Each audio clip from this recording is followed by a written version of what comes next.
We've got a camp that's on a hill in the middle of a forest. The only ways there historically and to this day are either by helicopter or by walking. Some people say you can walk in a day. I've tried. It's 2 days for me. Thank you very much. With our access road now, I'll probably be able to do it in a day, but it's a hard walk. We used to use satellite communications at our mine, or at our camp, and they proved to be erratic, weather conditions and the like. So we twisted Vodacom's arm to put a cell tower up in our camp.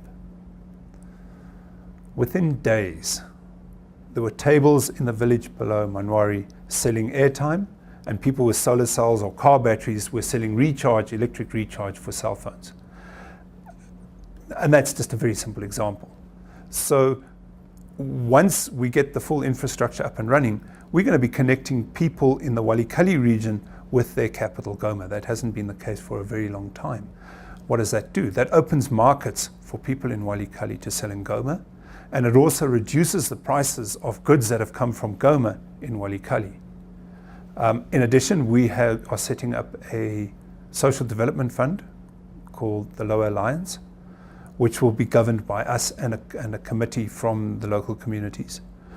We already have started building a school in Nogo, which is going to be one of the first formal schools in that area. We're going to build a mine in a very impoverished area that has had a difficult past. The consequence of that past is that the area is fairly isolated in terms of infrastructure, and the infrastructural build and mechanisms in the area are low. The reason for that is that there hasn't really been a commercial incentive to fix up that infrastructure to make sure it works.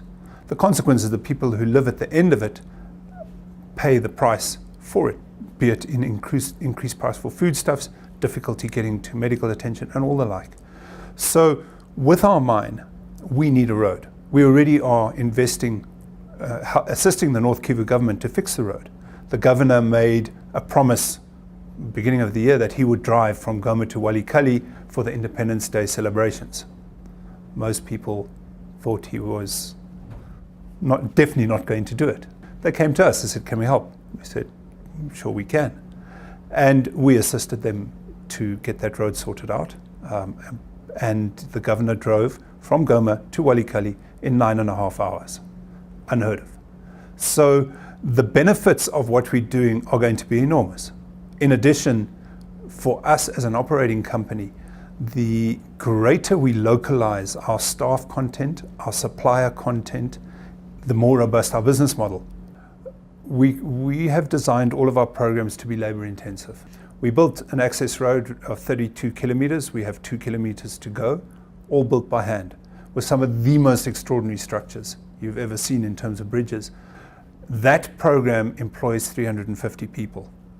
We are busy putting in a bit of permanent mining infrastructure, the return airway drive, and for that we have a team of 26 ex-artisanal miners. During construction, we'll probably have 750, 800 people employed. During operations, unfortunately, that's going to drop to about 450. Mining is not a great employment driver per se, but all the inputs to mining certainly are. So we are going to need food, we're going to need uniforms, we're going to need logistics, we're going to need services, electrics, mechanics and the like. And as far as is possible, we're going to be skilling up the people around us to be able to fill those roles. In terms of the artisanals at the moment, there are no artisanal miners at Mpama North. There are a few, about between 80 and 200 at Mpama South, but they are experiencing difficulties. So we're working with the government of the DRC to find alternative sites near us that have tin and that can be designated conflict-free sites where these artisanal miners can move to and can continue in a safer and more profitable environment. Economic activity in the DRC is largely happening in the Katanga region, around some of the most extraordinarily rich copper mines in the world.